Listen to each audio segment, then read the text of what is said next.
Jackson Podcast. What's poppin' with y'all? What's poppin'?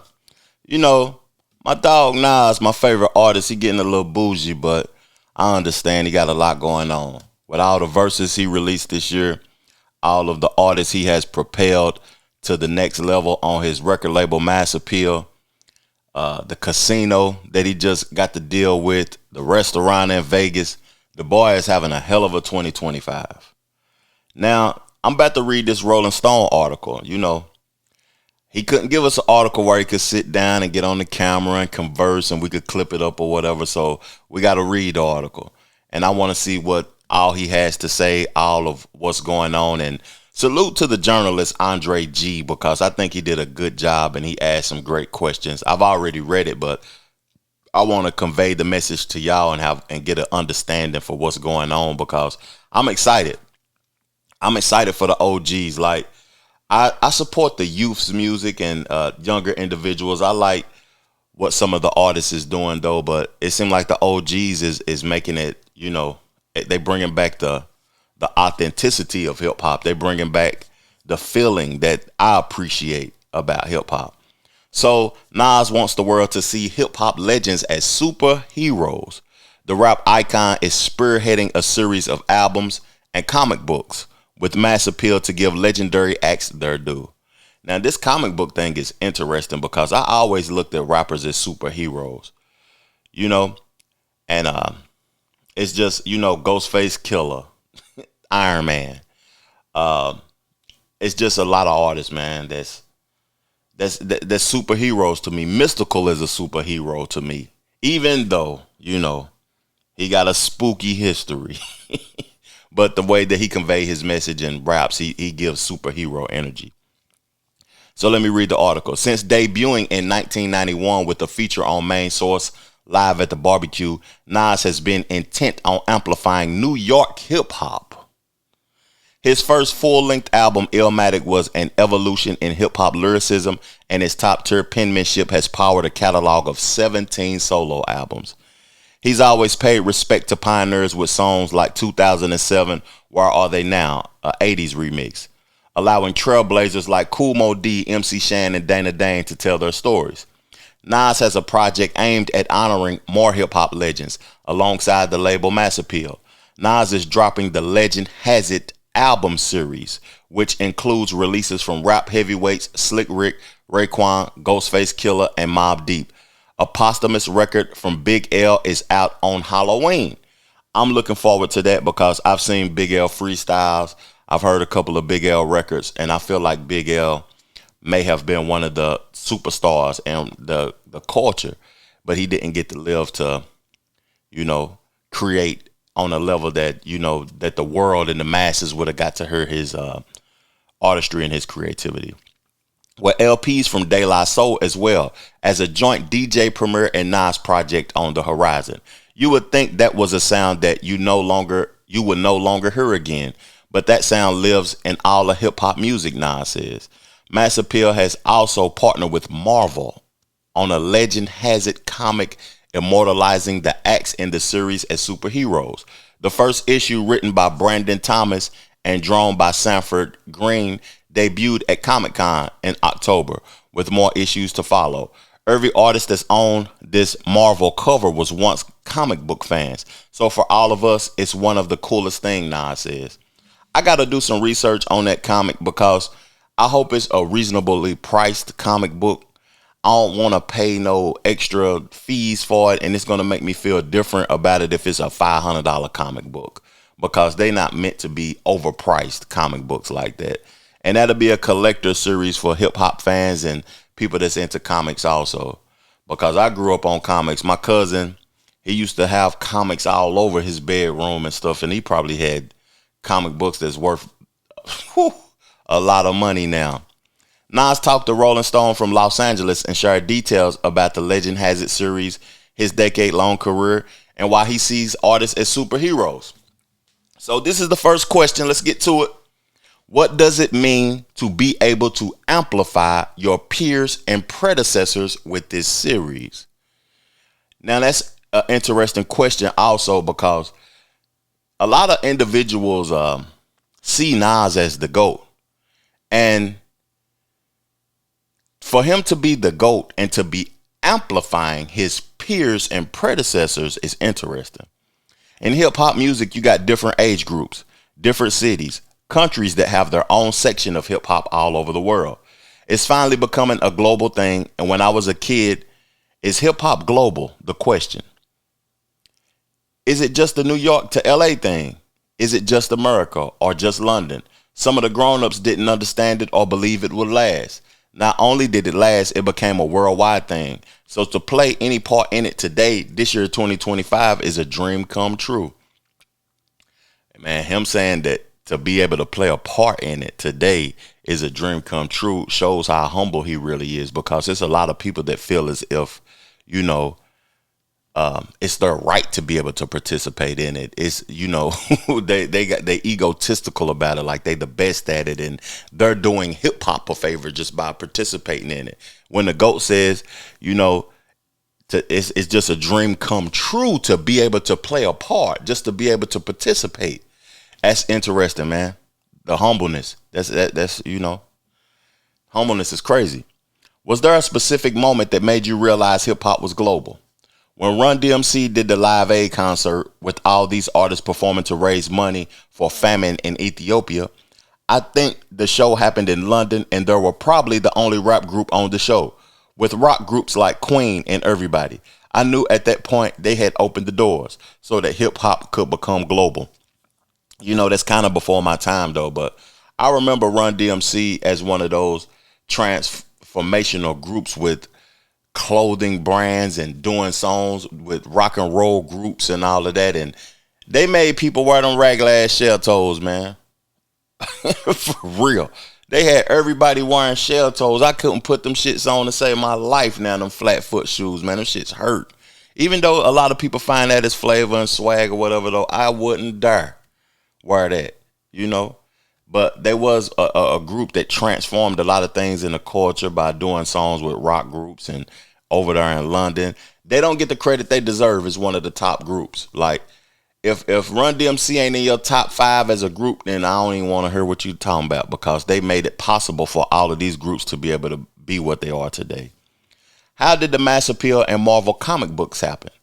That's another thing. I think we just manifested being fans of Marvel, which has been a part of my life since I don't even know when. It kind of speaks to the writer in me. Whew. Who would read these things and it would spark my imagination, and I would draw my own comic books and color and create the stories. I had a name. I can't remember the name of my company. I was probably 9 to 10 years old. This is bigger than people probably will give it credit for, to me, because Marvel is a big entity in just the world in general. And for him to partner with Marvel on comics and include hip hop in it, this is interesting. Him talking about the writer in me, it kind of speaks to the writer in me. People don't appreciate writing no more. I've been saying that and seeing that with movies and stuff. Like, I really can't get into certain movies no more because the writing is horrible. I can't get into certain raps no more because the writing is horrible. So to hear Nas talk about the writer in him is what made him interested in comic books, is a thing that I like. Did you have a favorite Marvel character growing up? Wolverine, Iron Man. That's Ghostface, right? They're all day long. Spider-Man, Magneto, the Hulk. Yeah, I didn't have a favorite Marvel character growing up. I just like comic books. I like DC too, though. But I know he's partnering with Marvel though. But DC dope too, though. Yeah, DC Comics was dope. Superman, shoot, Batman, all of them, you know. What are some of the similarities in the way that comic book creators and rappers create words? Artists, in a sense, are superheroes because they help people get through tough times. They lift people up. It's the music in the gym when people are becoming superheroes. I had a song called Superhero Status, and it's just about everybody has a superhero in them. They have to tap into it, reach that level of positivity. Wow. Everybody does have to be a superhero at points in their life, you know. when the odds are stacked up against you, or when your health is deteriorating and you fighting back and you're on that treadmill sweating, or when your dollars is low and you trying to figure it out, or just in general in life when you in a relationship times hard, or when you having a child and you birthing a child as a woman. I think all women are superheroes. I know some men are gonna come at me for saying that, but damn it, the women, what they be dealing with and going through, shit. Let me give y'all a round of applause. Having a child, you got to be a superhero.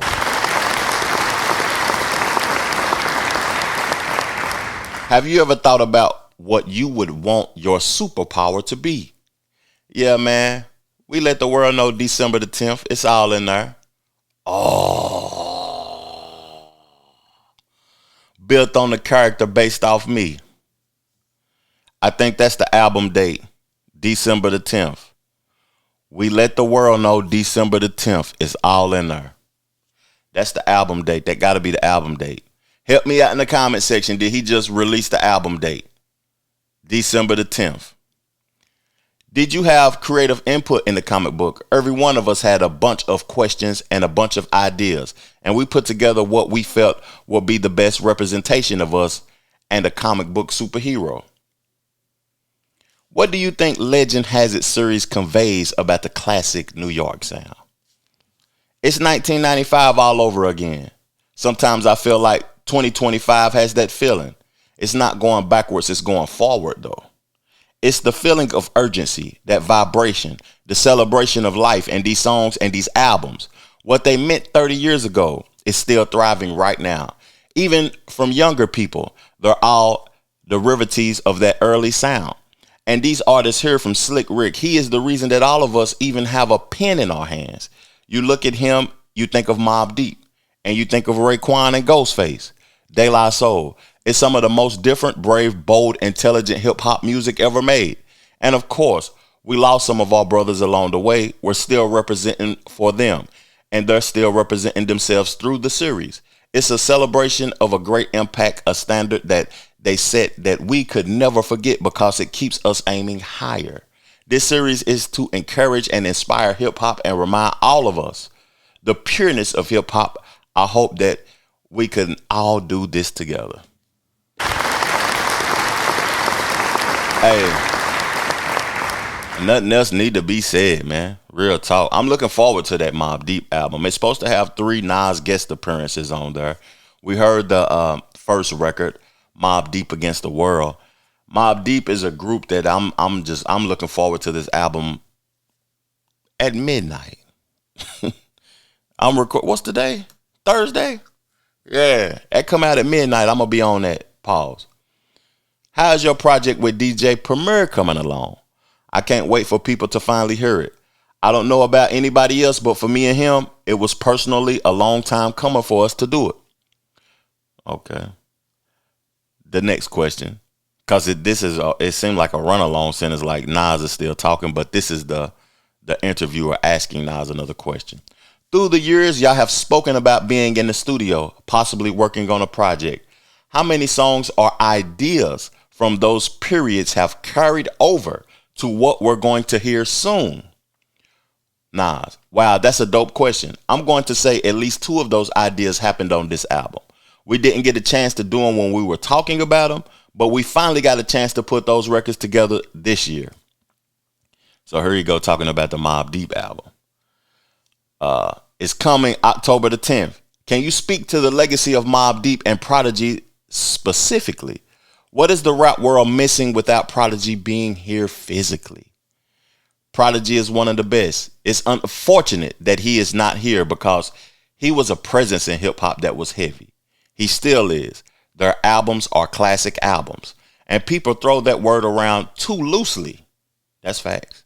But these guys made serious music, and Prodigy's raps, it was some of the best top tier MCing we've ever heard. And for Havoc to give us Prodigy today, for Prodigy's family to give us Prodigy today, is a blessing to all of our ears because he brings us back to when shit was high level, top tier MCing. I want to speak to that. Because when Jay-Z dissed Prodigy, put him on the Summer Jam screen and all of that. When Tupac dissed Prodigy, I don't think Prodigy ever like really responded, and Havoc spoke to that on a Breakfast Club interview. Like, he didn't respond to Tupac because by the time his response came out, he died. Prodigy was a hell of a rapper, and it still is a hell of a rapper. That's why I'm looking forward to this Mobb Deep album. And I say that Prodigy is one of the people that inspired Nas to rap better, because on some of those Mobb Deep albums, Nas has some of his best verses ever on Mobb Deep albums. And to me, his best verse ever on a Mobb Deep album is on the song It's Mine. Y'all got to go check out It's Mine if you never heard it before and you too young to understand it. But that's the song where Nas mentioned Halle Berry and all of that. And, he was spitting on that shit, man. Real talk. Salute to Prodigy, man. Havoc, Nas, all of them boys over there at Mass Appeal. We looking forward to October the 10th. Today. What are some of your favorite memories of Prodigy the person? There's a picture that I want to get blown up. It's like Prodigy's about to tell me something, and I'm looking off into the distance. We were in New York. Every time we would see each other in the type of environment that was a show or something like that, it was a together feeling, like we were in this together. In the song Eye for an Eye, outside of that, we were different. Wasn't seeing each other. But when we seen each other in a music place where there's live and we would communicate there, me, him, and Have, it would be brief, but it would be a happy family moment. Man, this is crazy. This is like the closest people that Nas has been with in the music business. Mobb Deep. It's like he's a third member. Big Noyd, Nas, Alchemist, they contributed to making Mobb Deep what they was, Havoc and Prodigy, and it's interesting to hear him speak about Prodigy. What does it mean to you to be able to drop the Big L project and potentially introduce his music to a newer generation? Big L was always ahead of his time. There are some quotes out there for me about Big L, like how terrifyingly good that he was, that made me have to step my game up. We were both signed to Columbia Records, and I think the world never got a chance to get Big L the way they wanted him. It's a blessing to have this celebration of him, and it's a reminder that there's different variants of hip hop, and they're all dope. But when it comes to lyricists, Big L's the standard. A lot of people are safe out there and rap because Big L's no longer around.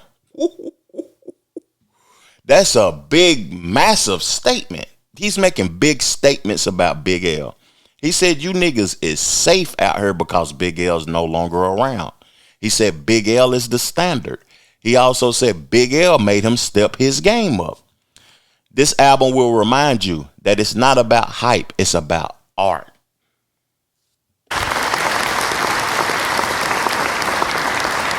Damn. And that's what Big L's doing with this album. Reminding the world, reminding New York that even though there's different styles that you should do and play with, which are very dope, never forget what this shit comes from. The roots of this shit is serious talent. Yeah, I appreciate this article. I would have liked to seen and hear him say these things, but I appreciate this article. This, doing articles like this is an old school way. I mean, doing interviews like this is an old school way, but it makes an artist who may not feel like speaking or may be tired or whatever be able to still convey his message and articulate his message even better because he has time to sit with the questions. He said, could you speak to De La Soul's legacy and their up-and-coming project? These dudes from Long Island had a different perspective, almost hippies in hip-hop. The hardest dude on the street was blown away by De La Soul because their expression gave us multiple colors through music. They had something that spoke to us. The first time we ever saw television, heard music, it was all wrapped in the imagination of Posthumous and Maceo and Dave. Wow. I'm a fan of De La Soul, but I haven't done too much, I haven't really sat with their music in a way that I should have. You done features on every album that's dropped so far. Did you give any specific direction of the vibe you wanted to rhyme on? Or did they all just kind of happen organically? It happened organic. I didn't know that I would even be asked to get on all of these songs. These are some serious artists working on their art. I was very respectful and fanning out and enjoying the moments like a family with them every time I could get with them. I was happy to get a call to get on the song. I thought me and Premier would probably be out this summer. I didn't know that I would have a chance to get on these albums. I can't believe it. I'm sitting here like, is this real? I got to pinch myself. I'm honored to be able to rock next to these guys and try to hold my own next to them, because how ill these dudes is, it's like, man, I'm trying to just keep up. That's interesting, man, because a lot of artists and stuff that become CEOs and a lot of artists that is in the position that Nas in, they have an egotistical take that they're better. They're the biggest artists. And that's why all of these artists' own labels actually be crumbling, because of the artist's ego. He is specifically speaking on just being excited to do it and being happy to be able to contribute to it. Wow. Do you anticipate the Legend Has It series being an annual thing, or are you just focusing on this year and seeing where things go? A lot of people are asking, what's next year? There's a lot of suggestions. Do the South, do the West, do London, do this. But it has to be natural. We decided on this last year. We've already been ahead of it. Whatever does happen, it will be something that we're invested in and feel that it would be the right thing. So it's nothing I can speak on at the moment, unfortunately. I feel like this is a one-off thing, man. You know, this will never be done again. Do the South, do this. No, do whatever you feel is right. I agree with that statement, Nas. How do you feel like your definition of success has evolved over the years? I feel like we all just want to do our best. I always feel like I had so much to offer to the art form and to my people. I honestly love to see people running in the right direction. If they see what I'm doing and it inspires them, then we win. If I can reach somebody all the way in Soweto with the moves and they're inspired, then we win. It shows you that whatever you dream of, it can be fulfilled. And with positive energy, warrior energy, it's a beautiful thing. I just want to be that. I'm always trying to learn something new. And I like when we all learn something new together and then show what we learned. Hey, that's powerful, man, because I like reading books with my friends and then we conveying the message together. I like when we focus on one thing, then we convey the message together.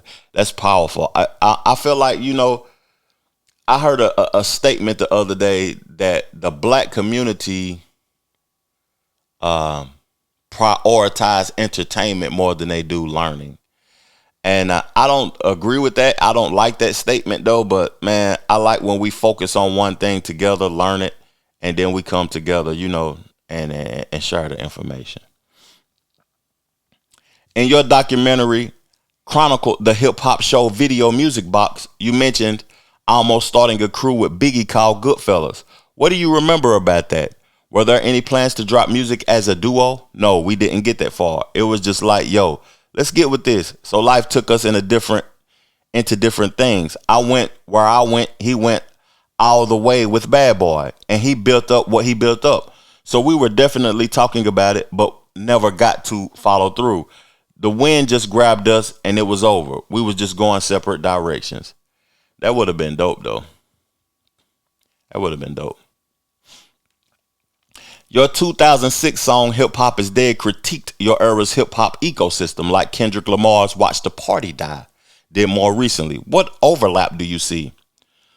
We all as artists love this art form and have our opinions on it. Kendrick is one of the brightest stars we've ever seen. I don't only mean superstar, I mean like the North Star. Wow. Damn, that's a big compliment. I think he's one of those, out of all of the artists in this business, there are some that's not here for the art.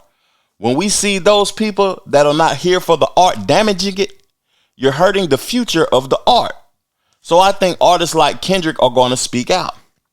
There are a couple of them out there, younger, older, that say what they say. I think there's an Outkast video. One of those guys wore a Hip Hop Is Dead shirt even before I said it. I didn't see that until later. It's just being in the conversation naturally. Like any sport, you want to thrive. You don't want the NBA to start slowing down. You want it to thrive. The ball players want it to thrive. We're going to call out anytime we see it. Sometimes the rest of us won't see it. Sometimes it'll take Kendrick to remind us where we're lacking.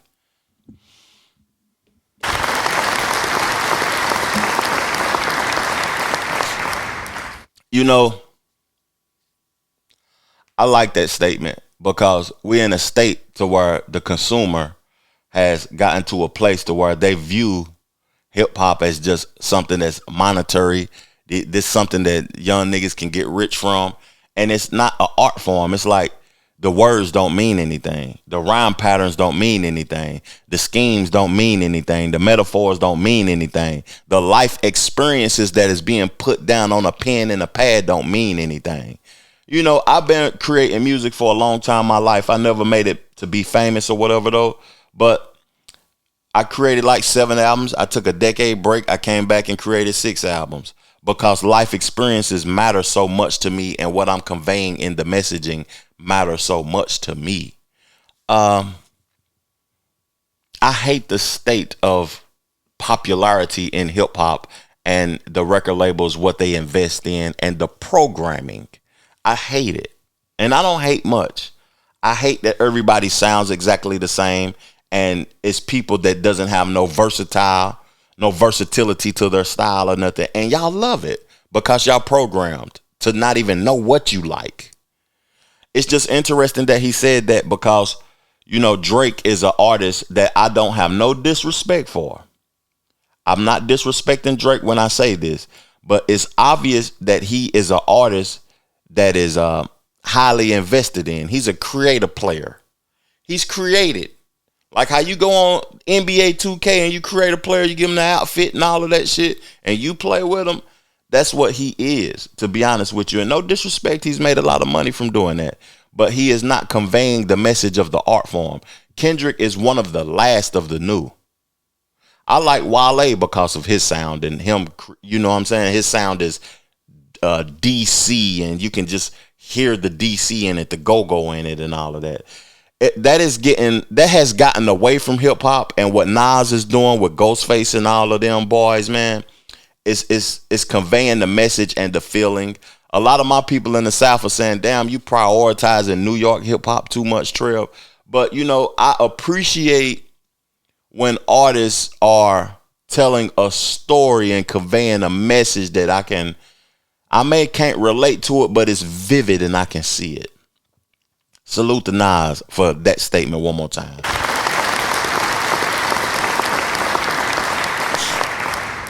There have been recent headlines about how you and Jay-Z are both trying to build casinos in New York. Your bid moved forward and it sparked more Jay-Z versus Nas debates among your fans. Why do you think some fans still tally on that years after y'all have been cool? It is just a thing that some people are going to talk about. No one has any control over things like that. I still study Rakim and Big Daddy Kane. Some rap fans just like to go off on those things from time to time. That's it. Wow, he kept it brief. I saw a report last year that you were working on a memoir with Torre. I was wondering, what was that cattle? False, not true. I'm not working on any books. Okay, shout him out. We did build on it years ago, but I'm not ready to do any books. That's good. He doing this. He doing a lot right now. So he's asking him a whole bunch of stuff. This is still going like, it's two more pieces. So what you consider doing something like that down the line, like a book or a biopic that explores your timeline? Yeah, definitely. It'll be cool because reading is fundamental. And when you see somebody like the Vanderbilt's books written about them, I'm going to tell y'all something about that in a minute. The Vanderbilt's books written about them, you can't think of they're huge and you're small. You got to realize that we all can be as great as we want to be. Never downplay your story. Never gas your story. Never hype up your story. Never lie just to have a story. Experiences. That's what I was just talking about. Let me read that again. You got to realize that we all can be as great as we want to be. Never downplay your story. Never gas your story. Never hype up your story. Never lie just to have a story.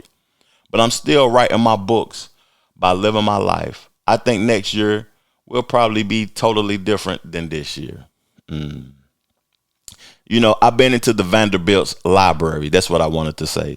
At the Biltmore Estates in Asheville, North Carolina. That is the most massive, beautiful library I ever been to in my life. And I understand what he means by that statement. You know, never gas your story, never downplay your story, never hype up your story, never lie just to have a story. Whew.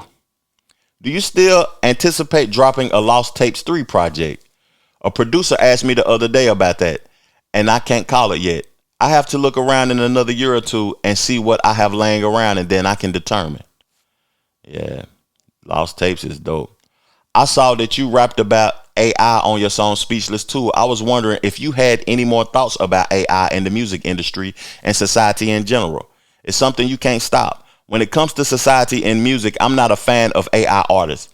But who am I to say things? It's not my business, really. The people do what they do. But AI in society is something that's already happening. And the possibilities from AI is like, people didn't trust microwaves. People didn't trust technology naturally. But AI is probably going to be something that people learn because it's being used in our daily lives now on many levels. And most of us don't even realize it. That's the end of the article, y'all. I appreciate y'all tuning in to my show. This was a dope one. Real talk. Dope conversation, man. Hey, let's further the discussion in the comment section below. Appreciate y'all, man. Peace, love, plenty of abundance. Make sure you go get you some money. And I'm gone. Chill.